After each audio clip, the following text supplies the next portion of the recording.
Halo guys, selamat datang di channel Zona Dewasa. Pada kesempatan kali ini, saya akan membawakan sebuah alur cerita film yang tentunya akan membuat kalian panas dingin bergairah. Film ini berjudul Showroom yang dirilis pada tahun 2022.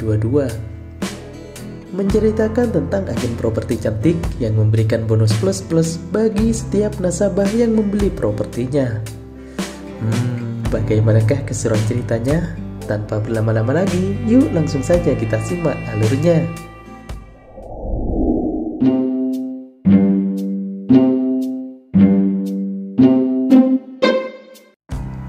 Film ini diawali dengan sebuah adegan di mana seorang wanita yang bernama Lizel hendak berangkat kerja. Namun saat akan keluar kos, dia bertemu dengan Arnel yang merupakan pemilik kosan itu. Arnel pun kemudian meminta Liza untuk membayar uang kosnya karena telah menunggak selama 1 bulan. Liza yang lagi bokek beralasan bahwa ia akan membayarnya setelah balik kerja, karena saat ini ia belum mengambil uang. Liza sendiri bekerja sebagai sales marketing di sebuah perusahaan properti. Saat sedang meeting, atasan Lizel menyampaikan bahwa seluruh karyawan telah mencapai batas minimal penjualan. Namun Lizel berbeda. Pada bulan ini, dia tidak berhasil menjual 1 properti pun. Sang manajer kemudian mengingatkan Lizel untuk mencapai batas minimal penjualan dalam tenggang waktu 3 bulan. Jika tidak, maka ia akan dipecat. Setelah meeting selesai, Lizel pun tampak murung. Teman kantornya yang bernama Dan berusaha menghibur Lizel. Namun Lizel tampak acuh dan langsung beranjak pergi. Sepulangnya bekerja, Lizel berusaha menghindari mamang si penjaga kos. Karena sejatinya saat ini ia tidak memiliki uang untuk membayar uang sewa. Keesokan harinya, sang manajer memperkenalkan karyawan baru yang bernama Susan. Dia merupakan ex-marketing terbaik dari kompetitor perusahaannya mereka. Kehadiran Susan membuat Lizel merasa iri, karena sejak awal bergabung, Susan telah mendapatkan banyak nasabah dan menjadi marketing terbaik di awal bulan kepindahannya. Hal itu membuat Lizel diperingatkan oleh manajernya. Karena dengan kehadiran Susan, sang manajer tidak akan segan-segan memecat Lizel jika tidak mampu mendatangkan nasabah. Tak ingin diberhentikan, Lizel pun memiliki rencana untuk mengawasi Susan dan mencontoh teknik marketingnya. Tampak di dalam sebuah ruangan, Susan sedang menawarkan properti kepada seorang nasabah. Di sini, Lizel tidak melihat keistimewaan pada teknik marketing dari Susan. Hingga pada suatu momen, sang nasabah menagih promo khusus dari Susan. Promo itu adalah jatah week-week jika sang nasabah membeli properti dari Susan. Dan tentu saja setelah sang nasabah resmi membeli properti, Susan pun memberikan servis kepadanya. Seusai Susan memberikan jatah kepada pelanggannya, Lizel pun datang menghampiri Susan dan mengatakan bahwa ia telah mengetahui teknik marketingnya. Mendengar hal itu, Susan pun terkejut dan meminta tolong agar Lizel mau merahasiakannya. Dia beralasan melakukan hal itu karena ia membutuhkan uang lebih untuk pengobatan anaknya yang mengidap penyakit jantung. Namun Lizel tampak tak peduli dengan semua alasan Susan dan langsung beranjak pergi begitu saja. Sepulangnya bekerja, Susan pun langsung menjemput anaknya yang sedang dititipkan kepada tetangganya yang bernama Dennis. Dennis pun kemudian menanyakan kenapa Susan datang terlambat dan tampak murung. Susan pun kemudian memberitahu jika teknik marketing kotornya telah diketahui oleh rekan kerjanya. Dan kini dia berpikiran untuk mencari pekerjaan baru. Saat sedang asik mengobrol, anak Susan langsung keluar menghampirinya. Dan mereka pun kemudian berpamitan pulang. Di tempat lain, tampak Lizel yang menghampiri akang penjaga kos untuk membukakan pintu kosnya yang telah digembok. Tapi sang penjaga kos tak memperdulikannya karena Lizel telah membohonginya. Dia pun kemudian memberikan sebuah penawaran di mana jika Lizel mau menuruti kemauannya, maka dia akan membukakan kamar kos dan menganggap lunas semua tunggakannya. Awalnya Lizel menolak, namun karena tak memiliki pilihan lain, akhirnya dia pun menyetujui tawaran bejat dari mamang kos itu.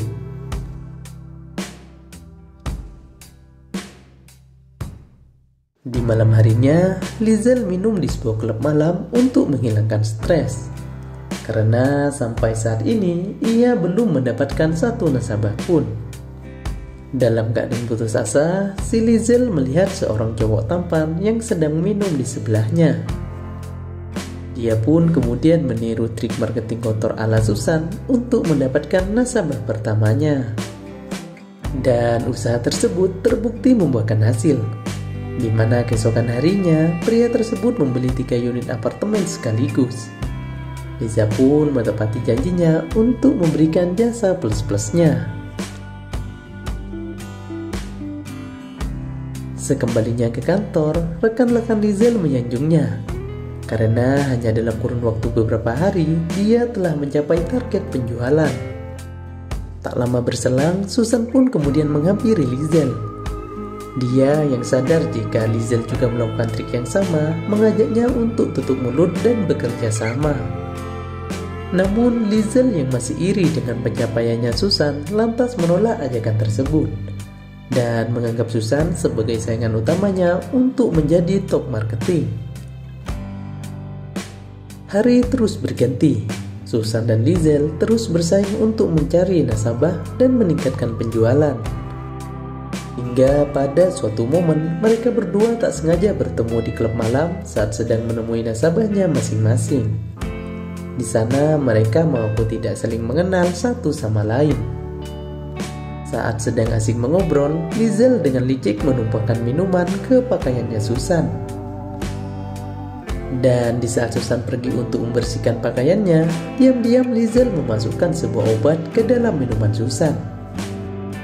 Susan yang telah kembali tanpa curiga meminum minuman itu dan mengakibatkan dirinya langsung teler. Sang keponakan nasabah yang tak ingin kehilangan kesempatan langsung membawa Susan pulang dan menikmati tubuhnya atas saran dari si Lizel. Keesokan harinya, Lizel tampak sangat senang karena dia telah mendapatkan nasabah konglomerat yang akan membeli semua unit apartemennya. Sehingga dengan hal ini, secara resmi ia akan melewati penyawaian Susan dan mendapatkan banyak bonus dari perusahaan di bulan ini. Selang beberapa saat kemudian, Susan pun datang dan mengajak Lizel untuk berbicara 4 mata dengannya. Susan kemudian mengungkapkan kekecewaannya kepada Lizel yang curang dalam mendapatkan nasabah. Namun Lizel tampak tak peduli dengan bacotan si Susan, meskipun Susan mengatakan bahwa ia bekerja keras untuk pengobatan anaknya yang sedang sakit. Lizel yang sama sekali tak menaruh simpati mengatakan bahwa ia akan terus melakukan segala cara untuk menjadi yang terbaik. Beberapa hari kemudian, saat Susan sedang bekerja, tiba-tiba dia mendapatkan telepon dari Janice bahwa anaknya dirujuk ke rumah sakit. Mendengar hal itu, Susan pun langsung bergegas pergi. Sesampainya di rumah sakit, sang dokter mengatakan bahwa kondisi anaknya semakin memburuk dan harus dioperasi. Susan pun mulai panik karena uang tabungannya tak cukup untuk membayar uang operasi anaknya. Dia kemudian berusaha menghubungi seluruh nasabah yang dia kenal. Namun tak satu pun yang memberikan respon positif sehingga operasi anaknya terpaksa ditunda.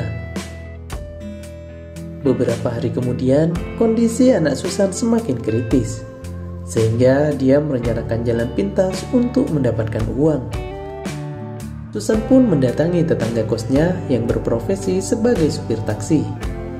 Ia kemudian memintanya untuk merampok Lizel. Sebagai imbalannya, dia akan diberikan bonus mantap-mantap dengan Susan. Mendengar hal itu, tetangganya pun tampak senang dan menyanggupinya. Dia kemudian membawa Lizel ke tempat sepi dan mengambil seluruh uang yang dibawanya. Lizel pun mencoba melawan, hingga akhirnya dia menerima sebuah hukuman yang mengakibatkan dirinya langsung pindah alam. Keesokan harinya, dengan buru-buru, sang sopir pergi menemui Susan dan memberikan seluruh uang hasil perampokannya. Namun bukannya meminta jatah, ia yang tampak panik justru langsung cabut begitu saja. Sekembalinya ke rumah sakit, Susan langsung kaget melihat berita tentang kematian Lizel. Dia pun tampak menyesali perbuatannya itu. Namun bagaimanapun ia tak punya pilihan lain demi menyelamatkan sang buah hati. 6 bulan telah berlalu. Kasus kematian Lizel sampai saat ini belum terungkap. Di sisi lain, tampak Susan yang bahagia karena telah menjadi best marketing selama 6 bulan berturut-turut. Hal ini tentu membuat perekonomiannya semakin membaik karena mendapatkan banyak sekali bonus dari perusahaan. Dan film pun diakhiri dengan sebuah adegan di mana sang manajer memperkenalkan karyawan baru yang ambisius dan rada songong. Hal itu membuat Susan teringat akan Lizel dan menyesali perbuatannya di masa lalu. Dan film pun selesai. Dari film ini, kita dapat belajar bahwa tak ada akhir yang baik dari sesuatu yang dilakukan dengan cara yang kotor. Entah itu berakhir dengan kematian seperti Lizel, atau penyesalan seperti Susan. Sekian dari saya, semoga kalian menikmati rangkuman film ini, dan sampai jumpa.